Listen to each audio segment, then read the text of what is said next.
Thank you so much. Now, I'm very excited to introduce our 2024 presidential candidate, Claudia de la Cruz.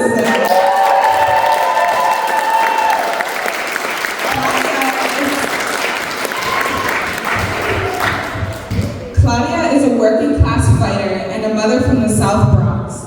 She is a child of Dominican immigrants, a mother, a preacher, and she has been on the front lines of people's struggles for 2 decades. From the movement for Palestine, to fighting for abortion rights, immigrant rights, trans rights, and every issue facing the working class today.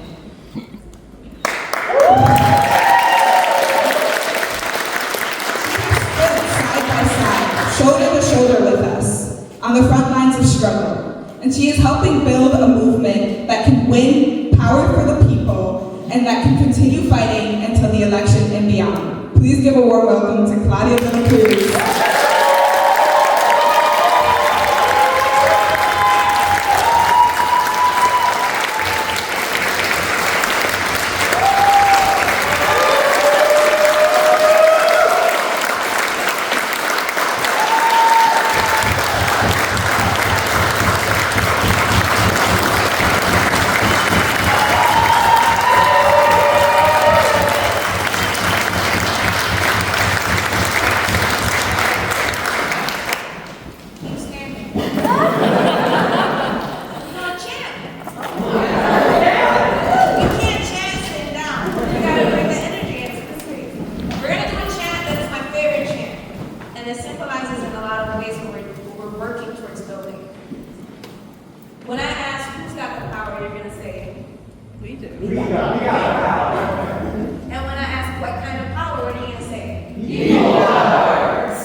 First and foremost, thank you so much for welcoming me into Rhode Island. I want to thank the comrades from the Party for Socialism and Liberation, my comrades, for all the work you have done, the volunteers that went out collecting signatures to get us on the ballot.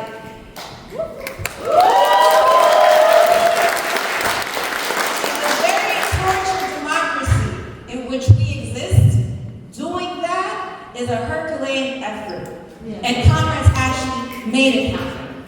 And we did it not simply for the Party for Socialism and Liberation, we are doing it for the expansion of democracy in a country that is consistently and insistently working towards making every obstacle possible so that the people don't have the democracy we so urgently need and deserve.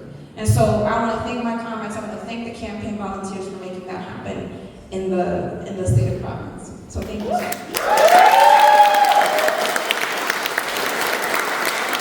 And I also want to share, I'm Dominican, and if you know something about Dominicans everywhere, there's a large population of Dominicans in Providence, Rhode Island.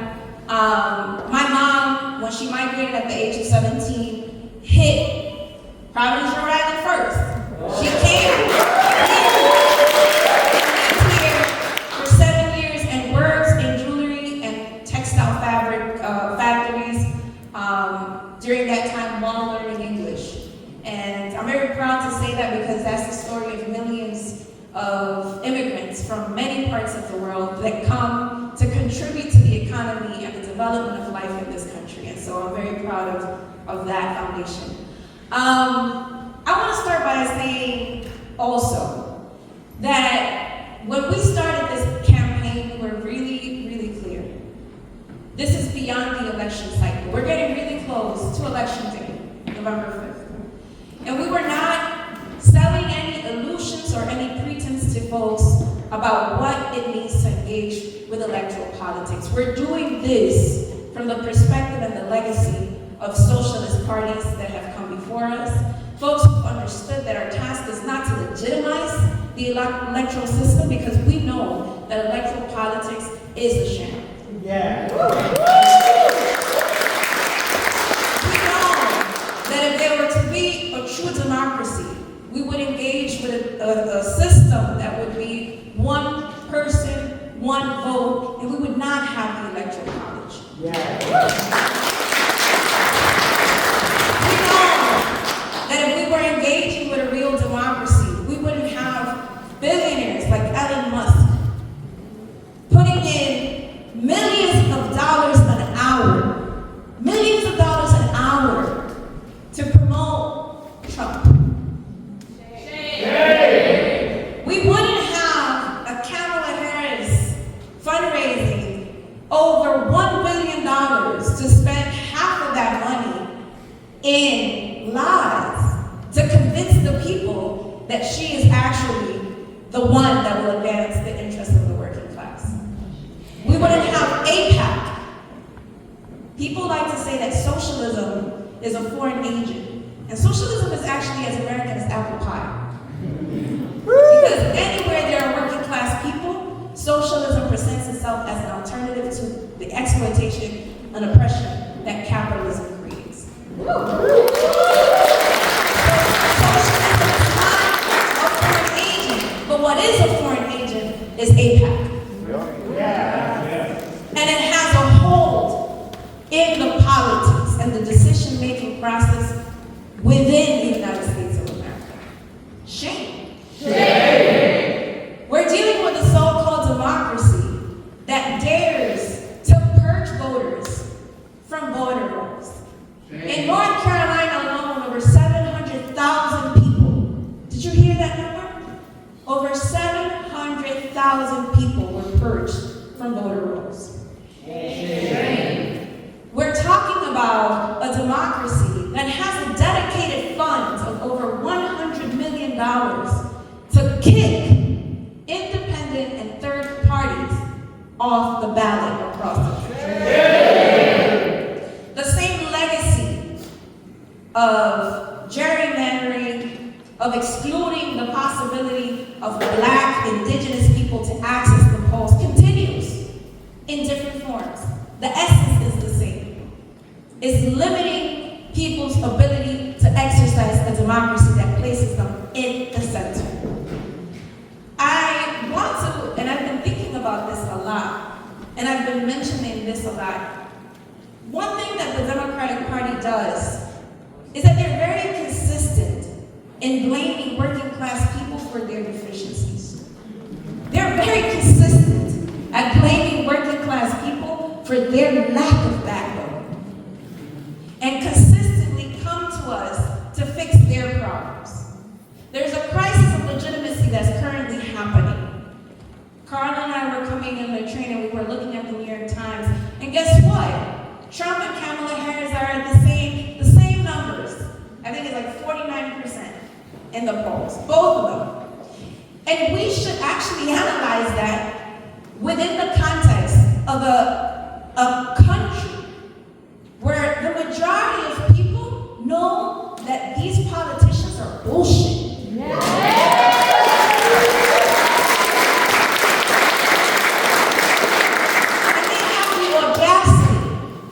they have the audacity to talk down to our people and tell them that somehow it's the political apathy of the poorest sections of our class, that somehow it's rap music to blame for Black men going towards Trump. If you don't know that, find out. 2020, Obama said that to Black men.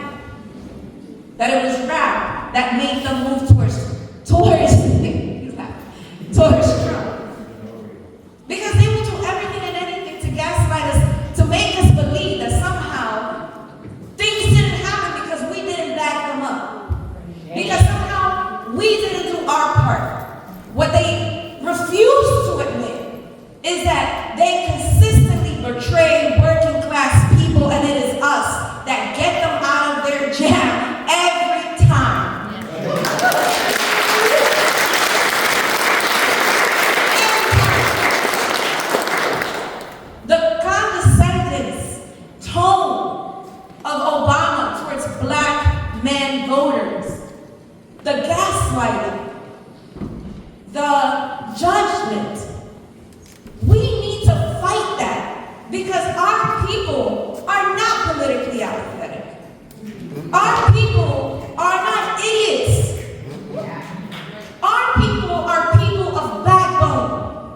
They are the people who have crossed borders to be able to advance the livelihoods of their families.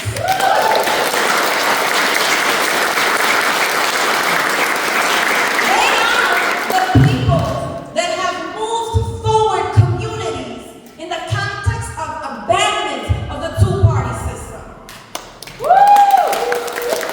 They are the ones that wake up every day, and lose life, limb, time, and energy in warehouses that belong to Jeff Bezos. They are the ones that produce everything in society. There is not one person that can tell me that the majority of people in this country, which is the working class people, don't deserve and need it all.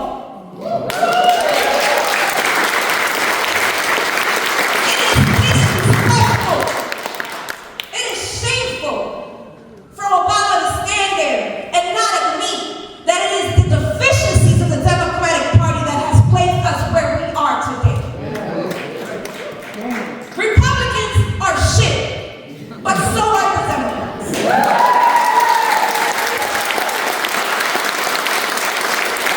And I would dare say that they're worse than the Republicans because they smile while they stick the knife on our backs.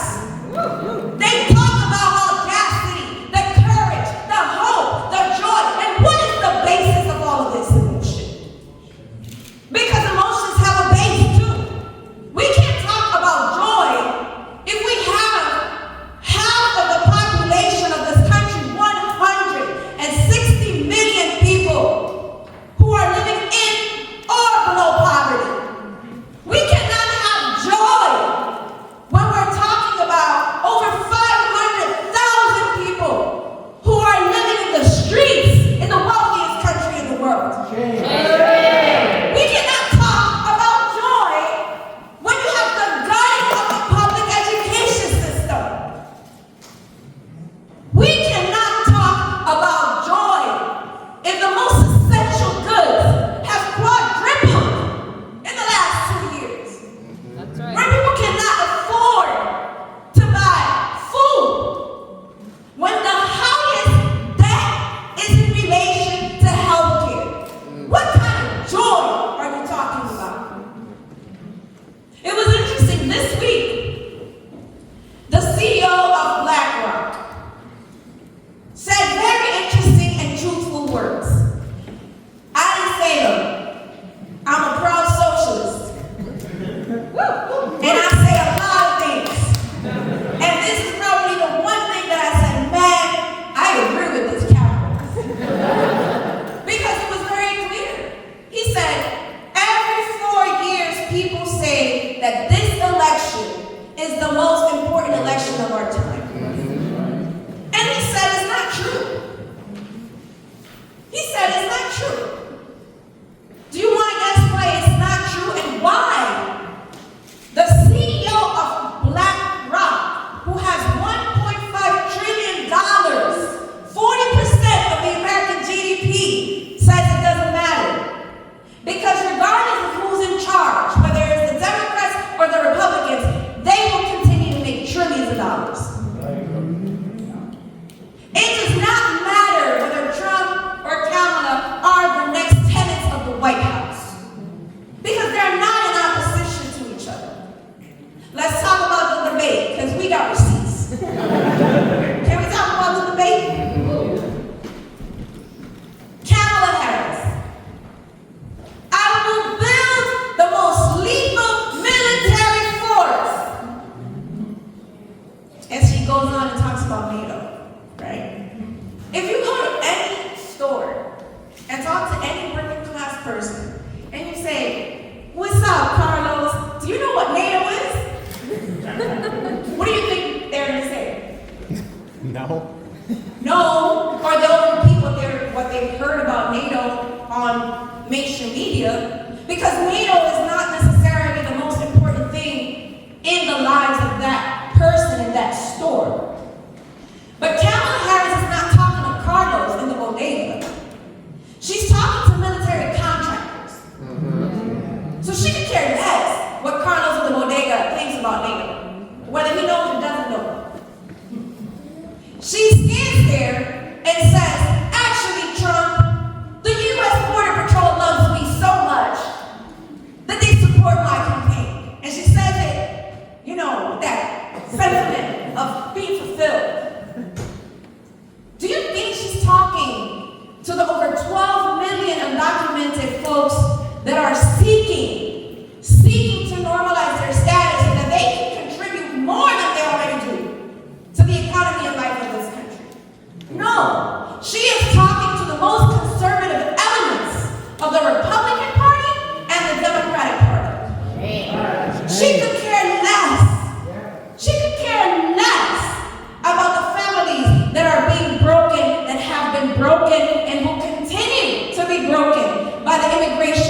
that was the case. There was never an expectation that the material conditions and the instruments of the people could actually make a revolution. And then it happened. And it happened because both the material conditions and the preparedness of the instruments of the people need to be aligned to push forward. There is no way back. Everything in nature moves forward in order to grow. And what these people are telling us is that we need to continue to do this race where we're running in circles. There was a very smart man that said, you cannot do the same thing expecting different results. That is the definition of insanity. And I want to believe that we're not insane. I want to believe that we come from a population of people that understands that unless we move, we die. And that's what we chose to say. We need to end capitalism before it ends us.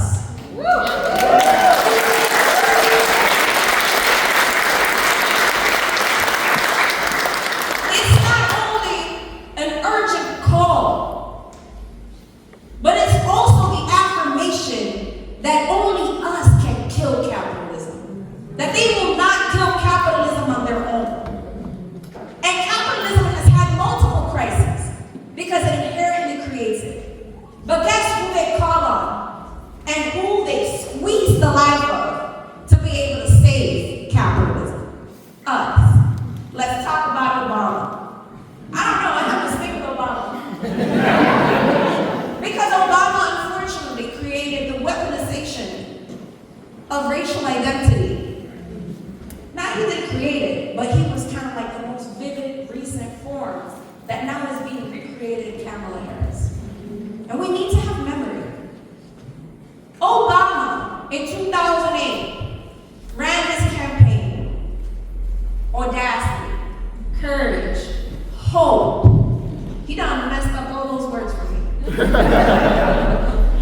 He ran his campaign on that. What was happening? There was a vivid anti-war movement in the 2000s. People were protesting the war in Iraq, the invasion of Afghanistan. So you name it, there was a list. And the movement was at a height. And Obama comes in and says, I'm going to give y'all what you want. And then turns around and bombs 8 countries. He said, oh, these kids are fighting for their right to access education as undocumented immigrants. Let's give them DACA.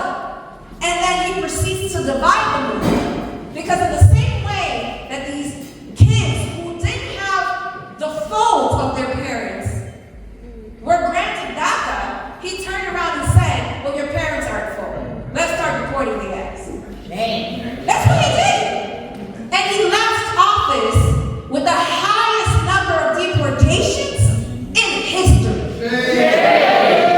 Now, here's one for the punch. We're in a huge economic crisis. In 2008, 2009, people were losing their homes. He said, we're going to protect the working class. And instead, he used the working class to bail out the banks. And you want to guess who was right there with him? In California? Kamala Harris. And the good genocide. And then they said, I don't understand why we lost to Trump. Because back then, they were saying Trump is a joke. They were saying, he's not going to win because they're arrogant. The Democrats don't do nothing. They concede to the Republicans, and they are arrogant AF.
in 2016.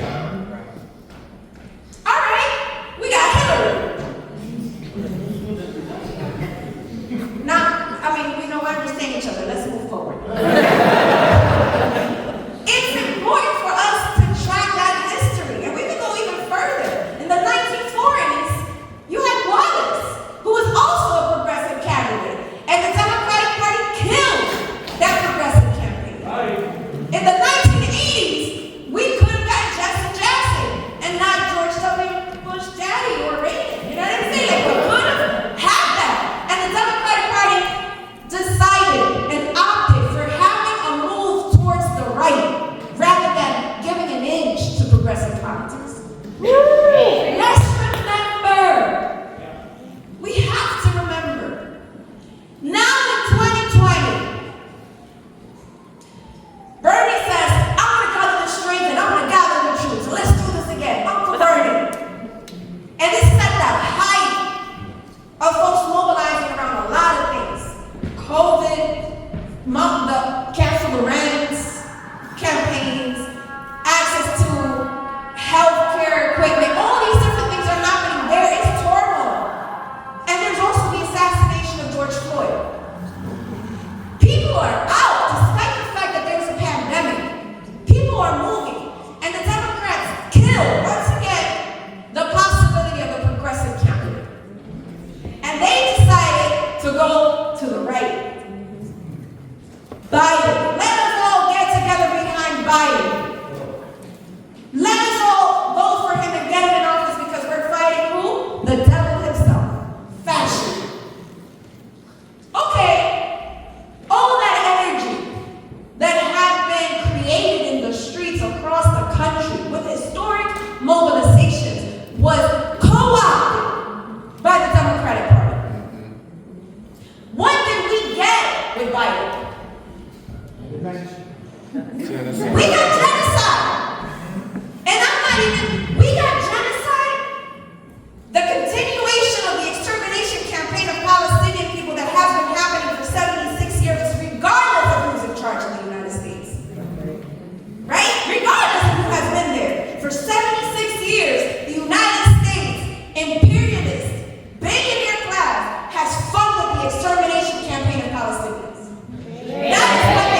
rates are not enough for concessions. It's not enough that it's not going to be fixed with reforms. Kamala Harris got on that debate stage and spent, I don't know, probably 1 minute and a half of the 2 minutes saying, I got a plan. I got a plan, and then she uncovers opportunity economy. And you're like, what? I'm going to ask you a question. I'm an educator. I like to do this thing. When you apply for an apartment, did you get the opportunity to apply? Yeah, you got the opportunity to apply for an apartment. When you apply to college, did you get an opportunity to apply for college? Yeah. You got an opportunity. When you apply for a loan, you got an opportunity to apply for a loan. Does that give you the economic and political power to decide whether you get it in any of those spaces? No. An economy that is based on opportunity, specifically the opportunity that is granted to us by the capitalists, is not living.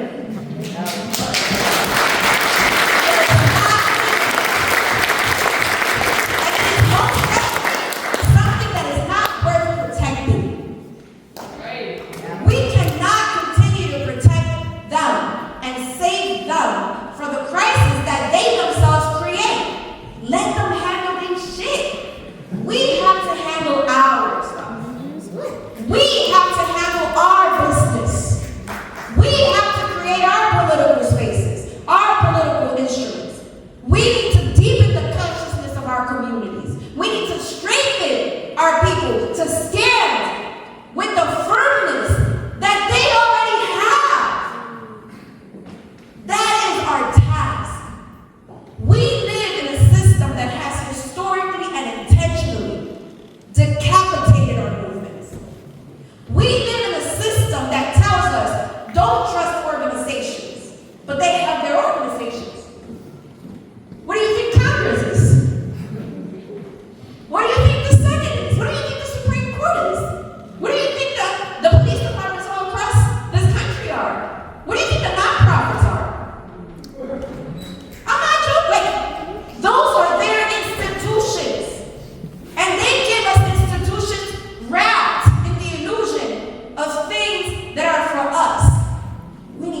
But more importantly, is what you're committing yourselves to do after November 5th.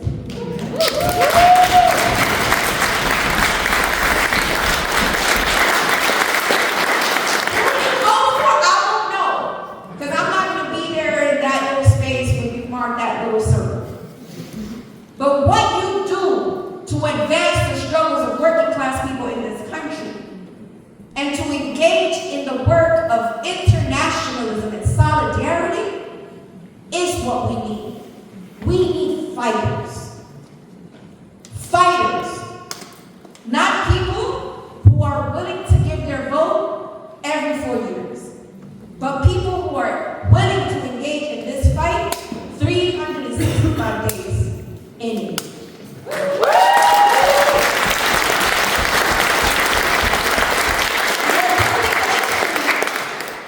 And we're asking everyone and anyone that will listen, and I've had the very, very immense privilege of going around this country and meeting a lot of fighters, a lot of people who are dedicated, who are already doing the work, recommitting to growing this movement, recommitting to engage with communities beyond the ones that they do work with. If you are a student, build a student organization. If you are a worker, engage in union organizing. If you are a socialist and you call yourself a communist, Marxist, Leninist, find a political organization. Because you're not any of those things unless you're building a party.